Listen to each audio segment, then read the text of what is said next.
friends, I am Akash, and this is your News of the Week for the week of April 24th to April 30th, 2022. I'm Akash Cody, and let's get right into the headlines. And we begin with two interesting stories about business that are taking the country and the world by storm. And we begin with one of the most interesting business acquisition deals we have seen in quite some time. On April 14th, 2022, the world's richest man, Elon Musk, announced his bid to acquire the social media platform Twitter for $43 billion, making it one of the largest acquisitions Elon Musk has ever done. And given he's the richest man in the world, $44 billion to acquire Twitter doesn't actually seem that far-fetched for, well, the richest man on planet Earth. And although the board of Twitter originally didn't like the idea, they did not want Elon Musk to be running Twitter, and initially they applied this poison pill strategy, which is used as a shareholder's tactic in order to slow Elon Musk from buying the company. But 11 days later, on April 25th, Elon Musk and the board of Twitter came to an agreement.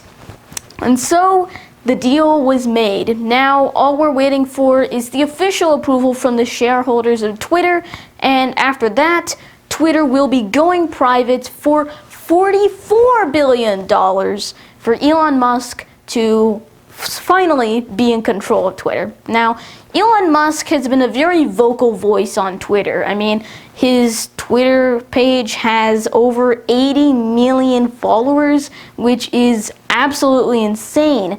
And he has been an active member of the site for a long time. And a few of the things that he wanted to help change includes his opinions on free speech. And so he wanted to make sure there were less restrictions for free speech, although a few people are a bit worried about what his meaning of free speech is, because it's not really an objective thing. It's a very subjective thing, the difference between free speech and stuff like hate speech, which don't categorize under the free category.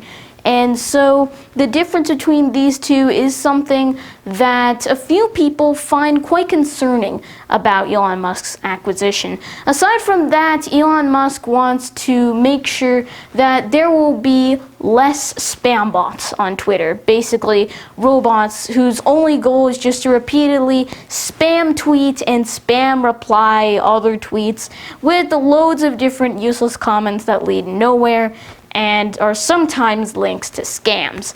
So spam bots are a very important thing to take note of, and that's why Elon Musk has put up a promise that he's going to help reduce the amount of spam bots on Twitter. So these are two of the things that Elon Musk said he's going to be focusing on once Twitter is finally acquired by him. And so as the shareholder approval eventually comes near and Elon Musk prepares to buy the social media platform Twitter, we take a look at another company that is facing a lot more trouble right now. And that company is, surprise, Amazon. Yep, that's right. Amazon released their first quarter report. And in the report, they announced that they were making a loss of $3.8 billion in the first quarter of 2022. And following this information, well, it made sense why shareholders did not like what was going on with Amazon.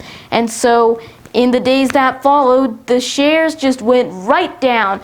And as it turned out, by the end of the stock week on Friday, shares had fell 14% from what they were before. And I mean, that is just ridiculous. So what happened that led to this gigantic deficiency of money for Amazon, especially because it's being run, or until recently you can say, was run by one of the richest people in the world, Jeff Bezos. And yet, what happened? Well, Amazon thinks that the main reason this all happened was thanks to a company called Rivian. Now, Rivian is a competitor to Tesla. They specialize in the electric vehicles market, and Amazon approached them asking to build an electric delivery truck in order to help reduce their carbon footprint. So Rivian agreed to do that, and Rivian was a big thing when it first came out. And 3 years ago, when it first came on the stock market, it was a hit, a smash hit. And the problem is, now we're in 2022, and it's been 3 years since the November 2019 initial public offering, as it said. And ever since then, Rivian's revenue has slowly been, tumbling. And as a result, Amazon, which had invested a lot of money into Rivian, had basically lost all that money, and a lot more from it too. So as a result, Amazon lost $3.8 billion this quarter. And note, the original deal was made back in 2019. So all this while later, and things are still not going well. And that's the main reason Amazon is saying what has happened to them happened. And that is the situation with the Amazon stocks trading down. So hopefully we'll have to see what happens when the stock markets open up on Monday to see what exactly is going to turn out of this debacle, you can say.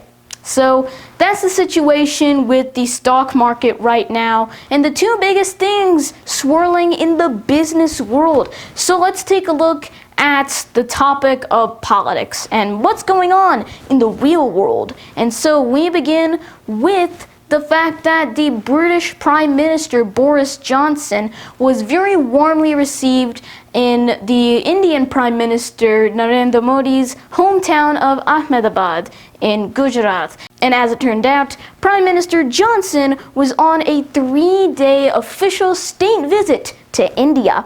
And during this visit, both prime ministers announced some pretty interesting state agreements, including a defense security deal, which marks the first step of shifting India from a mostly Russian-built military over to a made-in-India one. So this shift, and for a while, India has mostly been relying on the Russian military for its own military. Like roughly over half of the military equipment is Russian. And so over time, the West has slowly been trying to find a way to get Russia to switch to the custom Indian-built ones, and Britain is helping India to do that. As well as this, we're seeing a free trade deal that may as well begin by October of this year. The finer details will be refined, and hopefully we'll be seeing this.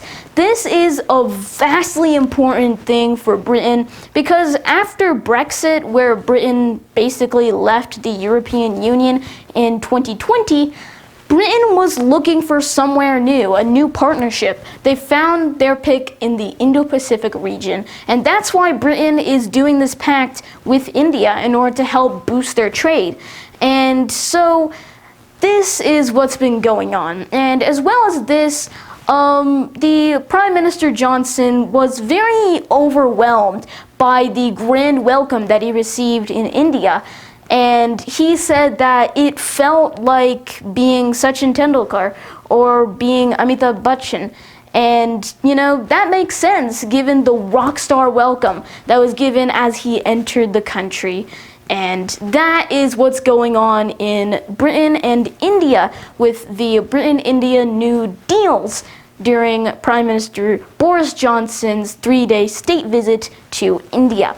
So now let's take a look at the updates on the Russian invasion of Ukraine. We'll take a look at another meeting of world leaders, and in this case we're focusing on the United Nations Secretary General Antonio Guterres alongside the United States Secretaries of State Antony Blinken and Defense Lloyd Austin.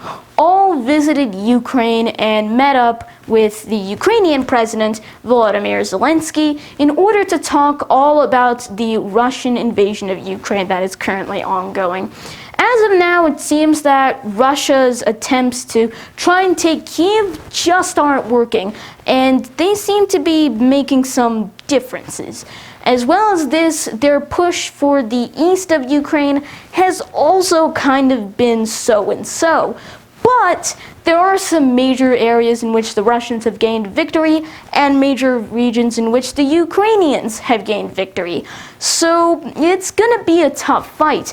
And this is the main reason that for the past few weeks, the United States and the rest of the West has been trying their best to help Ukraine in the war. And this sort of thing included the $13 billion aid package that was sent by the United States government to Ukraine in order to help fund them. And as well as this, the military side, as the United States has been providing the Ukrainian military with defense equipment. Now, regarding this situation, what happened is very recently President Biden is seeking to continue the aid to Ukraine with a brand new financial aid package of $33 billion. That's right, $33 billion deal. The previous one was just $13.6 billion. This is a new, larger supplementary federal financial aid package, and that is $33 billion. That is what President Biden is seeking from the U.S. Congress, and if the Congress passes this, then that much money will be sent to Ukraine once again to help further the military and financial aid and to help get the country back up to speed so that it can fend off the Russian invaders who are taking the country of Ukraine. So that's the situation with the real world and what's going on in two areas, one with the British India and one with the US and Ukraine against Russia in the Russian invasion of Ukraine. So now we have one final topic to cover, and that topic is, as always, an update on COVID-19.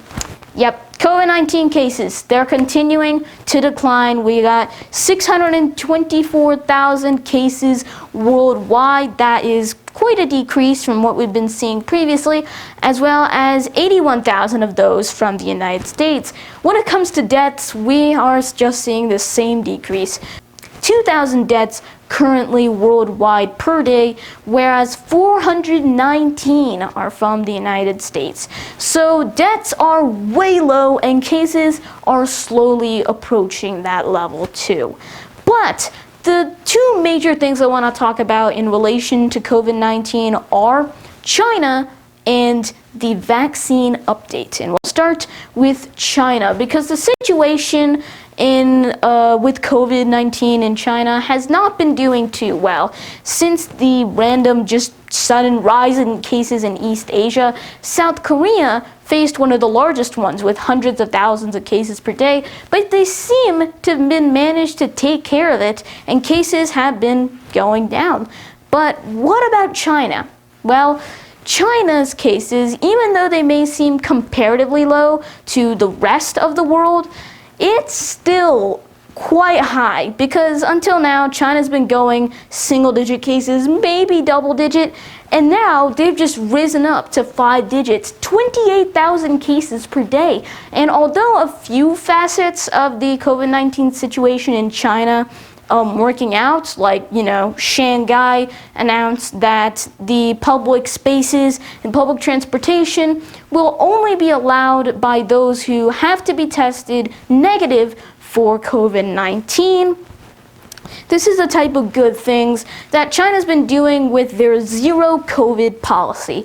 Their zero tolerance policy of eradicating the virus entirely is trying to work, as Shanghai actually also announces that they have gotten a total of 0 COVID-19 cases outside the quarantine areas. Inside, it's kind of nah. But, this situation is absolutely horrible. Like 28,000 cases is something that we haven't seen in China since the beginning, and things are not going well. And although the deaths are basically the same as they were before, near zero, they've just slightly begun to uptick, and we're worried that that is going to continue on. So this is the situation that has been going on in China, and for now at least, all we can do is sort of hope that the situation in China goes down and the zero COVID policy works once again. So that leaves us with one final important topic to discuss within COVID-19, and that is the vaccine update. Because as it turns out, so a few months ago, Pfizer made a petition, you can say, a request to the Food and Drug Administration for an emergency use authorization of the children's vaccine of COVID-19 for kids aged 5 and under, the last remaining category considered ineligible by the FDA and CDC. And so Pfizer submitted a double dose procedure and showed the FDA how the trials came out, and they worked pretty well. But then the FDA decided they were going to halt those. They just days before the initial meeting was set to go live, they decided they just weren't going to do it, and that instead they would wait until Pfizer had conducted some new 3-dose tests, including the booster dose in it too, because it had transpired that maybe 2 doses just wasn't enough. And although the FDA had previously been pushing for the 2-dose version to get things going by quickly, just a few days before the first meeting, they just said do 3 trials. So they did it. 3-dose trials were made, and they're going to be going out in May. But during this time, the biggest thing that's happened is that Moderna, Pfizer's main competitor in the COVID-19 vaccine industry here in the United States, has come out with their own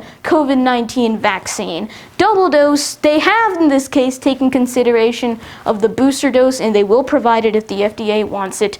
They have officially released out their COVID-19 vaccine for kids aged 5 and under. And again, the last category that is ineligible by the FDA and CDC's requirements, Moderna has came out with their own and has submitted it to the FDA for review. So let's take a look at the stats. Now, in I guess infants aged from 6 months to 2 years, we're seeing that they have a 51% efficacy rate that this will be working. And as for the other one, and other refers to 2 years to 6 years, it's roughly 30 or 40%. So I guess it's not bad, but there's quite a lot of space to improve upon.